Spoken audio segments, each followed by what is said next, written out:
የአምሃ ኢየሱስ ገብረ ዮሐንስ ድንገተኛ መልእክት ነው። ይህ መልእክት ከመደበኛ የቁጥር መልእክቴ ውጭ ነው። ይሁንና መጨረሻ ላይ ስለ ትግሬና ስለ አማራ ትንሽ የከተብኩት አለኝ። ስለዚህ ሁሉንም እስከ መጨረሻው አንብቡት፣ አድምጡት። ሙሉ መልእክት ግን ስለ አንድ የወንጌል ደላላ ነው። የወንጌል ደላላው ሰባኪ ሆይ፣ የምነግርህ ነገር ካንተ ጋር በቃል ይቅርና በጽሑፍም ቢሆን ለመነጋገር አልፈቅድም። ምክንያቱም ማንነት የሌለህ የትንሽ ትንሽ ነህና። ሆኖም ግን ሰው ነህና ጠፍተህ እንዳትቀርና ወደ እውነትና ወደ ዕውቀት እንድትመለስ ስል በተግሣጽ ኃይለ ቃል እዘልፍሃለሁ። ስለዚህ አእምሮና ልቦና ካለህ እየመረረህና እያንቆራጠጠህ አንብበው። ይድረስ በሳይጣኒዝም ወያኔ ኢህአዲግ እንዲሁም ልጁም ሆነ ዲቃላው በሆነው በሳይጣኒዝም ብልግና ዘመነ መንግሥት ቅድስት ኦርቶዶክስ ተዋሕዶ ቤተ ክርስቲያንን ምእመናኖቿን በወንጌል ደላላነት፣ በገንዘብ ለቃሚነት፣ በሀብት ንብረት ሰብሳቢነት፣ በሴት ቀሚስ ጠላፊ መሐንዲስነት፣ በፕሮቴስታንት የመጽሐፍ ቅዱስ ነጠላ ቃልና ጥሬ ቃል ስብከትና ተሰላፊነት ወዘተ በመሆን ሰይጣናዊ ርኩስ መንፈስ ተሞልታችሁ የምህረት አደባባይዋን ያለማንም ጠያቂ ተቃዋሚና ከልካይ ብቻችሁን ይዛችሁ እንደ ቁራና እንደ ጭላዳ ያፋችሁን ላንቃ በመክፈት ባዶ ጩኸት ለምትጮኹባትና ለምትነግዱባት ዘመን ላመጣችሁና ጊዜ ለሰጣችሁ የወንጌል ሰባኪ ነን ለምትሉ ነገር ግን የአታላይዋ ዓለም ቅጥረኞችና ጥገኞች ለሆናችሁ በሙሉ በተለይ ደግሞ ስሙንም ሆነ ግብሩን በፍጹም አታውቀውም እንጂ ካወቅከው የመንፈሳዊ ጋኔል መጫወቻ ለሆንከውና ተከታይህን ሁሉ ተሳስተህ ለምታሳስተው፣ ስተህ ለምታስተው፣ ጠፍተህ ለምታስጠፋው የነ ጋኔል ክብሪት ወይም ዳንኤል ክብረት ተላላኪ ሰጋጅና ተንጠልጣይ ጅራት ለሆንከው የገዳመ ቆሮንጦስ ሰይጣን ምሳሌ ለሆንከውና መምህር ለተባልከው ምናምንቴው ምህረተአብ አሰፋ መጀመሪያ በሥጋ ወላጆችህ በአባትና በእናት ቤት በልተህና ጠጥተህ ገንዘብን አይተህና ይዘህ ሳትጠግብና ከምግብህም አትርፈህ ለውሻ እንኳን ሳትሰጥ ከገንዘብህ ከፍለህ ለድሃ ሳትሰጥ በችግር አለንጋ ስትገረፍ ከቤትህ ሮጠህ በመውጣት በወሬ ጥናት በመመራት የመጽሐፍ ቅዱስ ነጠላ ቃልና ጥሬ ቃል ለመማርና የስም መምህር ለመሆንና ችግርህን ለማራገፍ የሥነ መለኮት ኮሌጅ ኦፍ ቴዎሎጂ ከሚሉት ለመማር ትገባና ተማርኩ ብለህ በመውጣት የኑሮ ችግርህን በወንጌል ደላላነት ስም ሀገር ለሀገር እየዞርክ ብር በመልቀም ችግርህን ታራግፋለህ። እንዲያው በሞቴ ምነው ግን በወንጌል ደላላነት ስም ቤተ ክርስቲያንን የኑሮ ችግርህን ማራገፊያ ከማድረግ ይልቅ እንደ ሌሎቹ ዓላማውያን ሰዎች መሬት ቆፍረህ ድንጋይ ፈልጠህ መንገድ ጠርገህ ወዘተ በፈጣሪህ ትእዛዝ ወጥተህ ወርደህ ጥረህ ግረህ በላብህ ብትከብርና ብትኮራ አይበልጥብህም ነበርን? ማፈሪያ ናችሁ። ወይንም ቀን እንደ ጣለኝ ዘመን እንደ ከዳኝ እንደኔ ሐዋርያዊ ስደተኛነቴ ታውቆልኝና ለይቶልኝ በስደት መከራ በመኖሬ የፈጣሪ ወዳጆች በሆኑ በአንዳንድ ደጋግ ክርስቲያን ሰዎች ወደውና ፈቅደው ቀኔ እስኪደርስ ድረስ እየረዱኝ እንደምኖረው ሆነህ ብትኖር እንዴት ያለ ታላቅ ክብርና ኩራት ይሆንልህ ነበር። ዛሬ አንተ በወንጌል ደላላነትህ የያዝከውን መኪና፣ ገንዘብ፣ ሕንፃ፣ ሀብትና ንብረት ሁሉ እኔ ብፈልገው ኖሮ ያንተን 10 እጥፍ ካንተ በፊት እይዘው ነበር። ነገር ግን የሐዋርያት ተልእኮ ይህ ስላልሆነ ተውኩት፣ አልፈልገውምም። ከቤት የሚወጣሁት ይህንን ፈልጌ አይደለም። ብፈልገውማ ሀብቱ ሁሉ ድሮ ከአባት ከእናቴ ቤት ነበር። የባላባት ልጅ ተዋርዶ እንጨት ሰበራ ቆላ ወርዶ ሲያነደው ያድራል ሌሊቱን ቀን የሰበረውን ከገባህ ይግባህ። የባላባት ልጅ ተዋርዶ እንጨት ሰበራ ቆላ ወርዶ ሲያነደው ያድራል ሌሊቱን ቀን የሰበረውን ከገባህ ይግባህ። አንተዬ አድምጠኝማ። እኔ የአምሃ ኢየሱስ ያደግኩትና የኖርኩት በፈጣሪና በወላጅ አባታችን ፈቃድና ትእዛዝ በቤታችን የነበረው ሀብት ንብረታችን ሁሉ ለድሃዎች ተሰጥቶ በድህነትና በችግር ነው። ይህን ስልህ ግን ለክፉ ችግር አልወደቅንም፣ እንደ ልብ መሆን ቀረ እንጂ። በዚህ መሠረት በሀብታችን ያልኮራን፣ ያልተመጻደቅን፣ ድሃን ያልናቅን፣ እንዲሁም በድህነታችን ደግሞ ያላፈርን፣ ያልደነገጥን፣ ያልተሳቀቅን፣ ለሀብታም ያላጎበደድኩና አሁንም የማላጎበድድ በሀብታምነት ከንቱነቱ በንቀትና በኩራት የማየው ከልቤ ኩሩ ክርስቲያን፣ ኩሩ ጎንደሬ፣ ኩሩ አማራ፣ ኩሩ ኢትዮጵያዊ ነኝ። ከቤቴ የወጣሁም ችግር ይዞኝና እንዳንተ ሀብት ንብረትን ፈልጌ በወንጌል ስም እየደለልኩ ሥጋዬን ላደልብ ሳይሆን በብዙ መከራ ነፍሴን ላድን ለሀገሬ፣ ለሕዝቤ፣ ለሃይማኖቴ ማንነት ልዋጋ ብዬ ነው። አንድ የማላውቀውና የማያውቀኝ የጎንደር አዝማሪ በአንድ ወቅት ምን እንዳለ ልንገርህ። ውሎ በአደባባይ ከድሃ ሰው ጋር አጣሁ ብሎ አያዝን፣ አለኝ ብሎ አይኮራ። የበታቹን አይንቅ የበላዩን አይፈራ፣ እያደገ ይሂድ ያመሃየ እንጀራ። ውሎ በአደባባይ ከድሃ ሰው ጋር አጣሁ ብሎ አያዝን፣ አለኝ ብሎ አይኮራ። የበታቹን አይንቅ የበላዩን አይፈራ፣ እያደገ ይሂድ ያመሃየ እንጀራ አለ። እናማ አእምሮና ልቦና የሌለው ድሃ ሰው ምንጊዜም ቢሆን መለመን ማታለልና መደለል ክብሩና ኩራቱ ነው። ወይን ያማህ ኢየሱስ በሞትኳት አንተና መሰሎችህ ብትማሩና ብታውቁ ኖሮ ሐዋርያት አባቶቻችንና ሊቃውንት አባቶቻችን ይህችን እውነተኛ ተዋህዶ ሃይማኖት ከክርስቶስ ተቀብለው ለኛ ያስረከቡን ከሀገር ሀገር በብዙ የመከራ አይነት እየተሰደዱ በረሃብ፣ በጥማት፣ በሕመም፣ በእስር፣ በግርፋት ደማቸውን አፍስሰው ሥጋቸውን ቆርሰው አጥንታቸውን ከስክሰው ሕይወታቸውን መሥዋዕት አድርገው ነበር እንጂ እንዲህ እንዳንተና እንደ መሰሎችህ የሚያስተምሩትን ሕዝብ በወንጌል ቃል እየደለሉ ያኔ ባይኖርም መኪናቸውን እየገዙ ቤታቸውን እየሰሩ ገንዘብ ለግላቸው እየሰበሰቡ ሀብት ንብረት እያከማቹ ራስ ወዳድ ሆነው ትዳር ፍለጋ ቀሚስ እየፈለጉና እያማረጡ አልነበረም። እናማ ምህረተአብ ሆይ ጥር 23 2013 ዓ.ም ዕለተ እሁድ የስም ቆንጆ በሆነው ነገር ግን የውሸትና የድንቁርና ኮሮጆ በሆነው የማንቂያ ደወል በሚለው ፕሮግራም ላይ የዋህ የህሊና ደናቆርትና ዕውራን የሆኑትን ምስኪን ክርስቲያኖች እስከ ሰዓት እላፊ ድረስ ጧፍ እያስበራህና እልልበሉ እያልክ በማስጮህ የኃጢአት እንጀራህን ለምታበስልባቸው ወጣት ወንዶችና ወጣት ሴቶች እንዲሁም አሮጊቶች የሰጠኸውን የድንቁርናህን ባዶ የቁራ ጩኸት ስብከትህን በሰዎች አማካኝነት ሰምቼልሃለሁ። አንተ ጸረ ኢትዮጵያ፣ ጸረ ተዋህዶ፣ ጸረ ማንነትና ማንነት አልባ የፕሮቴስታንት ሰልፈኛ፣ ባዶ ደንቆሮ የሆንክ የደንቆሮ ደፋር የሆንክ ደሞ ዘፈን ኃጢአት አይደለም የሚሉ መጥተዋል ብለህ እንደ ጌታህ እንደ ጋኔል ክብሪት እንደ ዳንኤል ክብረት ስሜን ሳትጠቅስ በዳር ዳርታና በአሽሙር ያለ አዋቂ አንባቢ አድማጭና ተርጓሚ ለመሆን ቀባጠርክ። ለመሆኑ ግን የሚሉ መጥተዋል ብለህ አብዝተህ ከመናገር አንድ ሰው መሆኔን ለመናገር ምን አስደነገጠህ? ምን አስፈራህ?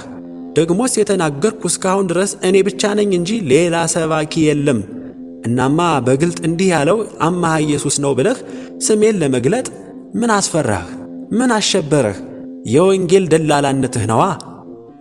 ስለሆነም የተናገርኩትን አጭር የድምፅና የጽሑፍ ትምህርት ምኑንም ሳታዳምጥ ሳታነብ ሳታውቅ የትምህርቱ ባለቤት የሆንኩት በቦታውና በቅርብ በሌለሁበት እንዲያው ዝም ብለህ በተለመደው ሰይጣናዊ ቅናትህ፣ ምቀኝነትህና ጥላቻ ተነሳስተህ በተለመደው ቱቦ አፍህ የድንቁርና ስብከትህን በመናገር የራስህን የድንቁርና ወሬ ለከት በሌለው በቱቦና በመቃብር አፍህ ለመተንተን ስትቀባጥር የሰማ ሁሉ ሰምቶሃል። ሆኖም ግን ከላይ እንዳልኩህ ካንተ ጋር ማውራትና በጽሑፍም ሆነ በድምፅ ጊዜ የሌለኝን ይቅርና ቢኖረኝም እንኳ ለአንተ የድንቁርና ስብከት መልስ መስጠት ስለማልፈልግ አጠቃልዬ የምነግርህ የማሳስብህና የማስጠነቅቅህ ጦርህን ይዘህና ታጥቀህ ከሜዳው ላይ ጠብቀኝ። ውሃ ዋና ሳትችል መውጫ ከሌለው ባህር ውስጥ ዘለህ እንደገባህም እወቅ። ግን አይዞህ አትደንግጥ። አንተ ከብዙ ገንዘብና ከብዙ ሰው ጋር ነህና እኔ ደግሞ ብቻዬንና ባዶ ነኝና የሚገባህ ከሆነ ይግባህ፣ አይገባህም እንጂ። እስከዚያው ድረስ ግን አሁን ከላይ እንደጠቀስኩልህ አንተ ያለ ማንም እውነተኛ አዋቂና አስደንጋጭ ተቆጣጣሪ መምህር በሌለበት ብቻህን ከተራራ ላይ ሆነህ በነጻነት የጩኸት ባዶ ቀረርቶህን አግራራ። እኔ ደግሞ ከታች ጉድጓድ ውስጥ ገብቼ ስጮህና ስጨነቅ ልቆይ። ሮጦ የመጣን አህያ አጥብቀህ ጫን እንዲሉ ተቅለብልበህ በድንቁርና ስብከትህ ያልሆነውን ሁሉ በመቀባጠርህ እኔ ስመጣና በሜዳው ላይ ስንገናኝ መተንፈሻ እስክታጣ ድረስ በደንብ ስለምጭንህ ለመለፍለፍ አትቸኩል። በተጨማሪም ከአንበሳ መንጋጋ እንደገባሁ ግን አስረግጬ ነግርሃለሁ። ያንተ መምህርነትና አዋቂነት በማይሞች ጆሮ እንጂ በሊቃውንቱ ጆሮ አይደለም።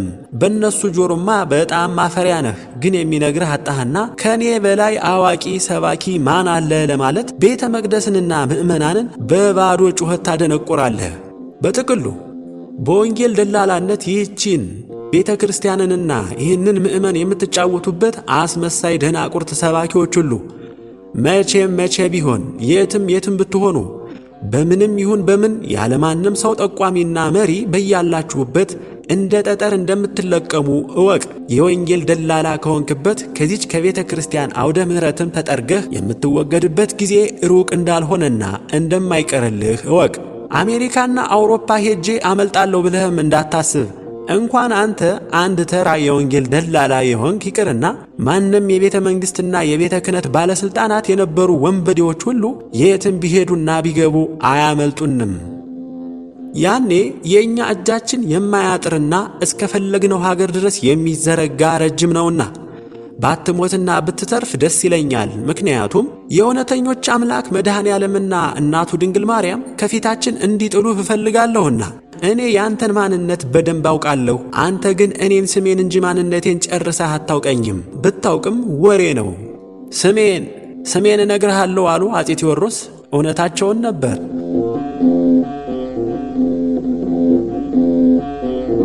የእሱን ድንቁርና ለመቋጨት ዘፈን ኃጢአት አይደለም የሚሉ መጥተዋል ብሎ ዘፈን ፍጹም ኃጢአት እንደሆነ አድርጎ ያለምንም ትምህርቱና ዕውቀቱ ምንም የጸጋ ብቃትና ስጦታ ሳይኖረው በቱቦ አፉ የቀባጠረላችሁንና የሚቀባጥርላችሁን የፕሮቴስታንት ስብከት የሆነውን ባዶ ነጠላ ቃልና ጥሬ ቃል እየሰማችሁ ከሀገራዊ፣ ከሃይማኖታዊ፣ ከታሪካዊና ከባህላዊ ከማንነታዊ መገለጫችሁና መታወቂያችሁ ከሆነው መልካም ነገር ሁሉ እንዳትወጡና እንደሱ ባዶ ሆናችሁ እንዳትቀሩ እሱን የምትሰሙት ክርስቲያኖች ሁሉ ተጠንቀቁ፣ ተጠበቁ። በትዕግሥት እኛን ስደተኞችን ጠብቁ።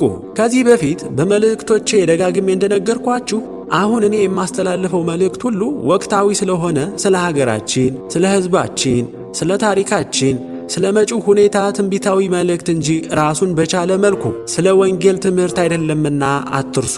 ያም ሆነ ይህ አንተ የወንጌሉ ደላላ ሰባኪ ተብየው ዘፈንን ኃጢአት ነው ብለህ ያለምንም ትምህርትህና ዕውቀትህ በድንቁርና መንፈስ ተሞልተህ ከኢትዮጵያ ምድርና ከኢትዮጵያውያን ክርስቲያኖች የጸጋ ስጦታችን የሆነውን የአንቺ ሆዬን፣ የአምባሰልን፣ የትዝታን፣ የባቲን የጸጋ ቅኝታችንን አንተ የፕሮቴስታንት አፈቀላጤ ማንነት አልባ የሆንክ ባህላችንን ጨርሰ ልታስቀረውና ልታጠፈው ይቅርና ቅንጣት ታህል መቀነስ አትችልም፣ ማይም ነህና። እኔ አማህ ኢየሱስ ግን ምንም እንኳን እንደ አባቶቼ ሊቃውንት አዋቂ ሊቅ ባልሆንም እንዳንተ ግን የወረድኩ ደንቆሮ ማይም ስላልሆንኩ ዘፈን ኃጢአት አለመሆኑን ጭንቅላት እስኪዞርብህ ድረስ እነግርሃለሁ። ጊዜህን ጠብቅ። ጽድቅ ነው ስል ግን አልሰማኸኝም። ይሁን አይሁንም ገና አልተናገርኩም። ሁልህም ጊዜ ጠብቅ። እናም በአባቶቻችን በሊቃውንት ትምህርት በመላዋ የኢትዮጵያ ምድርና በክርስቲያን ሕዝቧ ላይ ባህላዊ ዘፈናችንን የበለጠ ሳገነውና ሳስገንነው ለማየት ያብቃህ። ለነገሩ እንዳንተ አይነት የወንጌል ደላላ ማይም አየው አላየው ትርጉም የለውም፣ አይማርበትምና 4 ኪሎ ቅድስት ሥላሴ መንፈሳዊ ኮሌጅ ከሚባለው እንደ ፕሮቴስታንት ፓስተሮች የመጽሐፍ ቅዱስ ነጠላ ቃልና ጥሬ ቃል ቆጥረህ ወጥተሃል መሰል በየቤተክርስቲያኑ እየዞርክ አዋቂ ለመምሰል ላንቃህ እስኪታይ ትጮኻለህ። ማይም በማይሞች ፊት ቆሞ ሲናገር ለማይሞች አዋቂ ይመስላቸዋል። እናም ጊዜው ሆነና የተዋህዶ አንበሶች ቦታቸውን ለቀው ተሰደዱና የመናፍቃን አፈቀላጤ የሆኑት የወንጌል ደላላ ዝንጀሮች በአንበሶች ቦታ ሆነው ይጮሁበታል። አንተ የፕሮቴስታንት አፈቀላጤ የወንጌል ደላላ የሆንክ ደንቆሮ የድንቁርና ስብከትህን ከዛው ከመናፍቃን አዳራሽ ሂደህ አራግፈው እንጂ ከቅድስት ቤተክርስቲያናችን ቅጽር ግቢ ላይ አታራግፍብን። የድንቁርና ቱቦ አፍህን ብትዘጋ ይበጃሃል። ያለ ትምህርትህ ተቅለብልበህ በማታውቀው እኔን የጠላህ መስሎህ እውነተኛውን ሃይማኖታዊ ትምህርት ለመተቸትና ለመንቀፍ አፍክን በመክፈትህ አዘንኩልህ። ሰው ለመከበር በመልካም ሥራ ይቸኩላል እንጂ ለመዋረድ ይቸኩላልን? መምህር ተብዬው ምህረትአብ ሆይ እንዲያው በሞቴ የተማርክና ፈጣሪ የላከህ እውነተኛ ሐዋርያ ከሆንክ እስቲ ስለ ጣዖታዊ ሰንደቅ ዓላማ ተብየው እየዞርክ በአደባባይ አስተምር። ምክንያቱም ይህ የጣዖት ጨርቅ ሃይማኖታዊና ሀገራዊ ጉድለትና ጥፋት ያለበት ነውና። በተጨማሪም ዕውቀቱና ድፍረቱ ካለህ ስለ ሀገርና ስለ ማንነት፣ ስለ ሕዝብ፣ ስለ ህልውና፣ ስለ መብት፣ ስለ አንድነት፣ ስለ ነጻነት፣ ስለ ታሪክ፣ ስለ እውነት፣ ስለ ፍትህ፣ ስለ እኩልነት ተብለው በየጊዜው ሰላማዊ የተቃውሞ ሰልፍ ባዶ እጃቸውን ከሚወጡትና የተለያየ መከራ ከሚደርስባቸው ኢትዮጵያውያን ክርስቲያን ወገኖች ጋር ሆነህ ሲሆን ፊት ለፊት እየመራህ መምራቱን ካልደፈርክ ደግሞ ከመሃል ሆነህ እስቲ አብረህ ውጣና ጩህ። የቤተ መንግስትና የቤተ ክህነት ሰይጣናውያን አምባገነኖች ባለስልጣናት አንድ ሆነው በመተባበር በጥይት አሩርና በቆመጥ ሲጨፈጭፏቸውና ሲያስጨፈጭፏቸው መምህር ተብለህ ለስብከት ከተነሳህበት ጊዜ ጀምረህ የት ነበርክ? ምን ትሰራ ነበር? ምን ነው ከቅጽረ ቤተ ክርስቲያን መድረክ ላይ ወጥተህ በአደባባይ ከመከረኛው ሕዝብ ጋር አለመጮህህና አለመቃወምህ? ኧረ ምን በወጣህ? ለማንና ለምን ብለህ ጥንቅር ብሎ የማይቀር በምን ልብህ፣ በምን ዕውቀትህ፣ በምን ጸጋህ? እስቲ አሁንም ቢሆን በየሀገሩ ክርስቲያኖችና ነገደ አማራዎች እያለቁ ነውና ወደ አደባባይ ውጣና ጩህ። ወህኒ ቤቱንና ፖሊስ ጣቢያውን፣ አለንጋውንና ዱላውን፣ ቁንጫውንና ቅማሉን፣ ትኋኑንና የመከራውን አይነት ሁሉ እወቀውና ቅመሰው እስቲ። ሐዋርያነት ማለት ይህ ነው እንጂ በወንጌል ስም እየዞሩ ገንዘብ መልቀም፣ ሀብት ንብረት መሰብሰብ፣ የሴት ቀሚስ ሲጠልፉ መኖር አይደለም። ባይገርማችሁ በአንድ ወቅት አዲስ አበባ ላይ በሚገኝ በአንድ ቤተ ክርስቲያን ወርሃዊ በዓል ላይ ተገኝቶ የአምሃ ኢየሱስን የቁጥር 1ና የቁጥር 2ን የትንቢት መልእክት ለተሰበሰበው ሕዝብ ሁሉ የራሱ ሀብተ ትንቢት አስመስሎ በመናገር ሕዝቡን ሁሉ እንባ በእንባ ሲያራጨው አረፈደ ብለው ሰዎች ከኢትዮጵያ ሲነግሩኝ እኔም መናገሩ ጥሩ ነው፣ መልእክቴን አድራሽና አጋዥ አገኘሁ፣ ጥሩ አደረገ ብዬ በተለመደው ቅንነትና እውነት ተሞልቼ ነገርኳቸው። ይሁንና የወንጌሉ ደላላ ከፈጣሪ የተሰጠው ሀብተ ትንቢት ሊኖረው ይቅርና ከሊቃውንት የተማረው ሀብተ ትምህርት እንኳ የለውም። ስለዚህም ነው በሰይጣናዊ ድንቁርናው ቅናትና ምቀኝነት ወደ ኋላ ተመልሶና ስለ ትንቢቱ የመሰከረውን ሁሉ ረስቶ ስለ ዘፈን በቁጥር 2ና በቁጥር 3 በድምፅና በጽሑፍ የሰጠውትን አጭር ትምህርት ሰምቶት ከሆነም ሳያዳምጠው አይቶት ከሆነም ሳያስተውለው የፕሮቴስታንት ሰልፈኛ ሆኖ ደግሞ ዘፈን ኃጢአት አይደለም የሚሉ መጥተዋል ብሎ በዝግ አእምሮና በድፍን ልቡ እየተመራ የመንፍቅና የድንቁርና ቱቦ አፉን በመክፈት ያለምንም ትምህርቱና ዕውቀቱ ለመጮህ በቃ። እንዲያው በጥቅሉ ይህ የወንጌል ደላላ ሰባኪ ተብዬ አእምሮና አፉ የነ ጁነዲ ሳዶ፣ አባዱላ ገመዳ፣ ታዬ ደንደአ፣ ሽመልስ አብዲሳ ማህበርተኛ እንደሆነ አድርጌ ነው የምቆጥረው። የደናቁርት ማህበርተኞች። የሚያሳዝነው ግን ሕዝቡ ሁሉ በየፊናው እናንተን ተስፋ እያደረገ መስማቱ ማመኑና መከተሉ ነው። ለነገሩማ ሕዝቡ ምን ያድርግ? የተማረ የወንጌል ሰባኪ ሲያጣና የተማረ የሕዝብ መሪ ሲያጣ ስለሆነም አልፈርድበትም። እውነተኛ ሰባኪና መሪ ሲያገኝማ ማንነቱን አሳምሬ አውቀዋለሁ። አሁን ግን ጊዜ ያደርጋል የውሻ ሚዜ እንደሚሉት ሆነና ይህ የዋህ ሕዝብ አንተን ሰባኪ መምህር ብሎ እናንተን መሪ ብሎ ያጅባል። ያሳዝናል።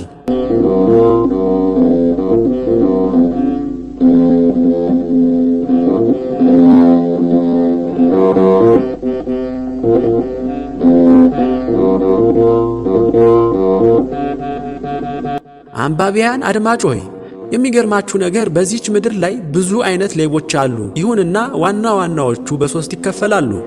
እነዚህም በመጽሐፍ ቅዱስ አስተምሮ በደንብ ተገልጠዋል።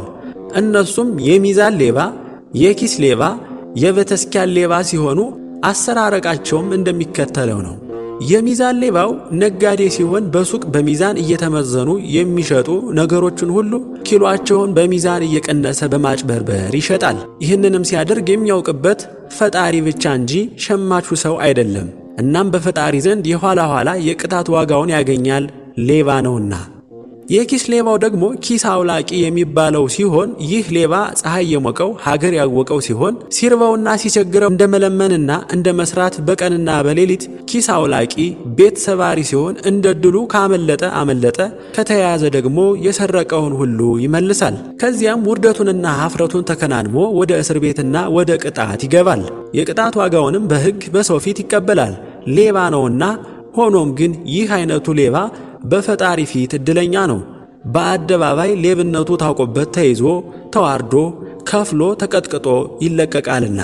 ስለዚህ በነፍሱ ከፈጣሪ ከባድ ቅጣት ሳይደርስበት በምድር ቅጣትና ንስሐ ይገላገላል ማለት ነው። ከእነዚህ ሁሉ ግን አደገኛው ሌባ የቤተክርስቲያኑ ሌባ ነው።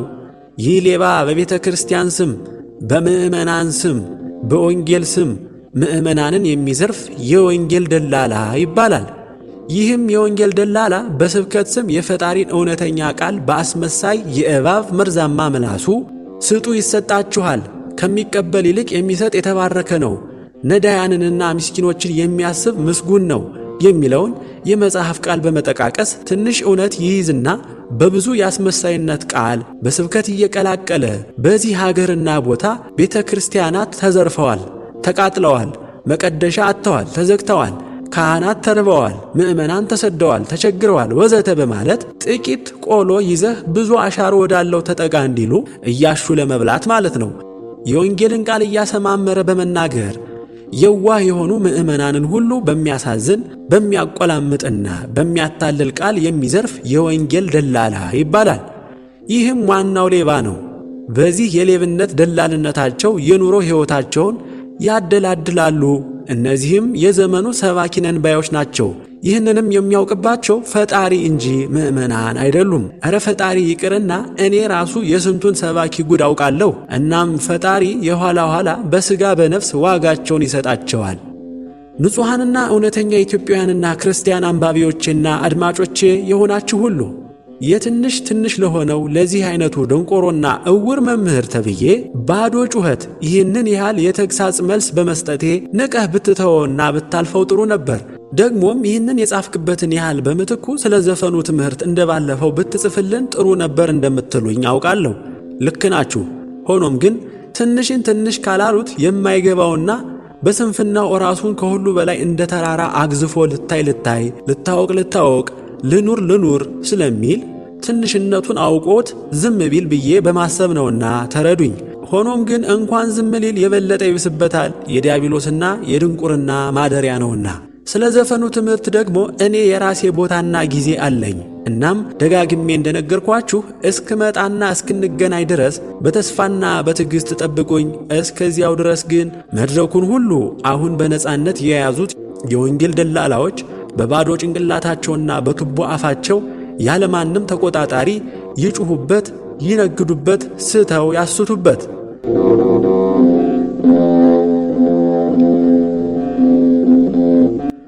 ደላላው ሆይ ከመቅሰፍቱ ተርፈህ በሕይወት ከቆየህና እኛ ስንመጣ ካገኘንህ አሁን አስተማርኩ ብለህ መቅደስ ላይ የቀባጠርከውን ስብከት ተብዬ የምንፍቅና ቃልህን ያኔ አንተን ይዘን አስተምረዋለሁ ከምትለው ነገር ግን ካሳትከው ሕዝበ ክርስቲያን ፊት በቤተክርስቲያን አውደ ምሕረት ላይ አስቁመን እንድትናገራትና እንድትዘፍናት እናደርግሃለንና ጠብቀን።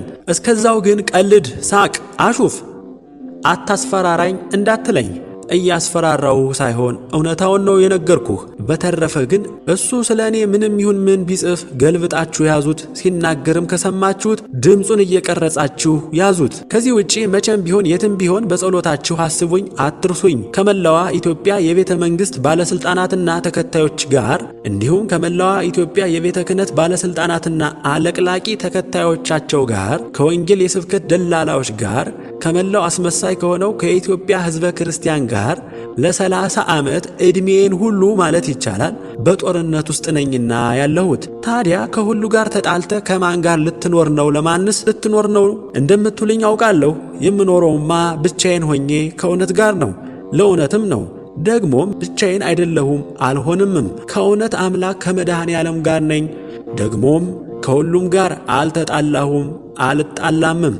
የተጣላሁና የምጣላው ከአስመሳዮች፣ ከውሸታሞች፣ ከከሃዲዎች፣ ከከዳተኞች፣ ከቀናተኞች፣ ከምቀኞች፣ ከነገረኞች፣ ከተመጻዳቂዎች፣ ከተንኮለኞች፣ ከራስ ወዳዶች፣ ከገዳዮች፣ ከሙሰኞች ወዘተ ወዘተ ከሆኑት ጋር ነው። ይሁንና በመድኃኔ ዓለም ኃይልና ፈቃድ ሁሉንም እንደማሸንፋቸውና እንደማንበረከካቸው አምናለሁ፣ አልጠራጠርም። ትእዛዙ ሁሉ ከላይ ነውና ምስጋና ለእናቱ ለድንግል ማርያም ይሁን። እግረ መንገዴን ግን በዚሁ አጋጣሚ በዋናው መልእክቴ እስክመጣ ድረስ ለአሁኑ የምነግራችሁ የትግሬ የመከራ ጉድ ገና ተጀመረ እንጂ አላለቀም፣ ገና ነው። የመከራ ፍዳዋ ገና ብዙ ነው።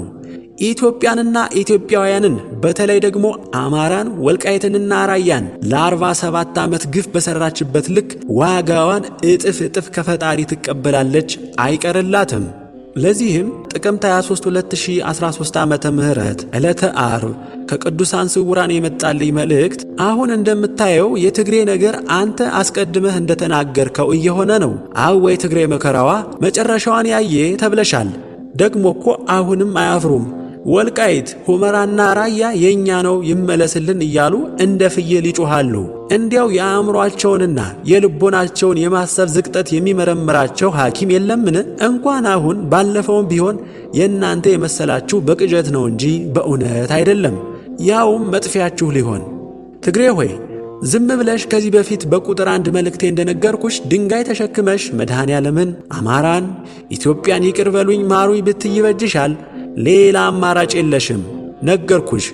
አሁን የደረሰብሽና እየደረሰብሽ ያለው መፈናቀል፣ ስደት፣ ረሃብ፣ ጥማት፣ ሞት፣ ጩኸት፣ ለቅሶ፣ ጭንቀት፣ ፍርሃት ሁሉ በኢትዮጵያውያንና በአማራ ነገር ላይ 47 ዓመት ሙሉ የፈጸምሽው የግፍ ጽዋሽ ነው።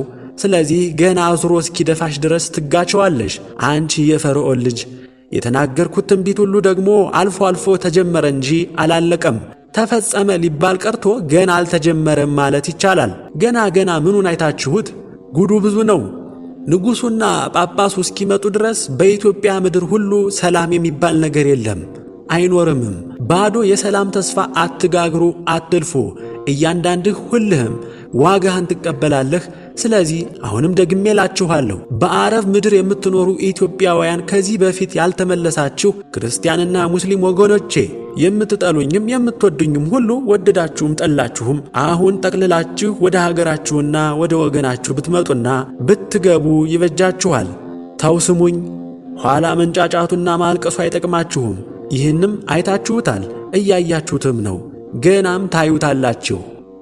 ሰምና ወርቅ ያ ትግሬ ሲያቦካ ኦሮሞ ሲጋግር፣ ተበላህ አማራ ምን ነው ዝምታህ? ያ ትግሬ ሲያቦካ ኦሮሞ ሲጋግር፣ ተበላህ አማራ ምን ነው ዝምታህ?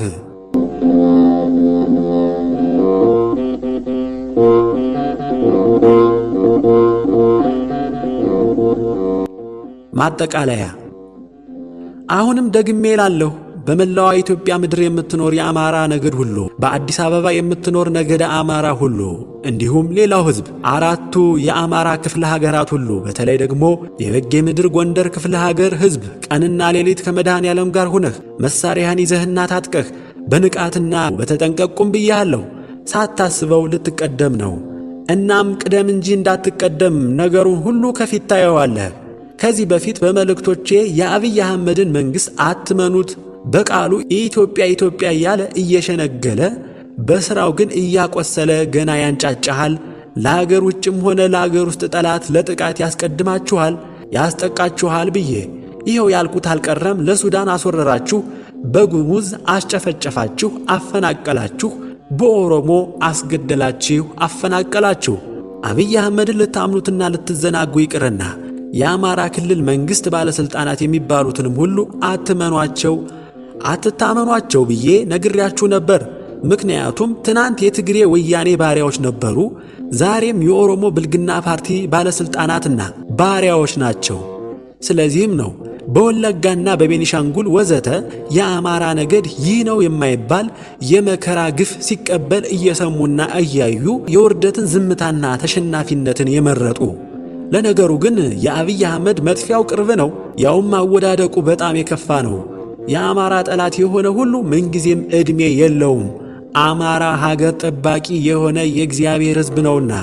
አሁንም ከዚህ ላይ የደናቆርት ጥርቅም የሆነ ሁሉ ሌላውስ የሰይጣን ነው ወይስ የማን ነው እንደምትለኝ አውቃለሁ። ሐሳብህ ሁሉ ጠማማ ነውና፣ እናማ መልሴ ከዛው ከራስ ጠማማነት ይሁን። ሌላው ነገር ደግሞ መልእክቴን እየቆራረጣችሁ በመቀናነስ እያበላሻችሁ የምትለቁ ሰይጣናውያን አስመሳይ ክርስቲያኖች ሁሉ መጨረሻችሁ ምን እንደሆነ ማን በነገራችሁ?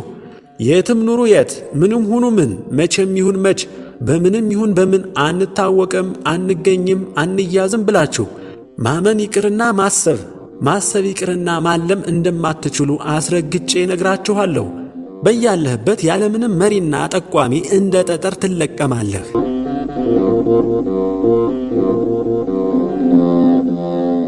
በመጨረሻም በቁጥር 4 መልእክቴ ላይ በውስጥ መስመሬ መልካም ነገር የጻፋችሁልኝ ሰዎች ሁሉ መልእክታችሁ ደርሶኛል፣ አይቼዋለሁ። በጣም አመሰግናለሁ። መድኃኔ ዓለምና ድንግል ማርያም ይባርኳችሁ።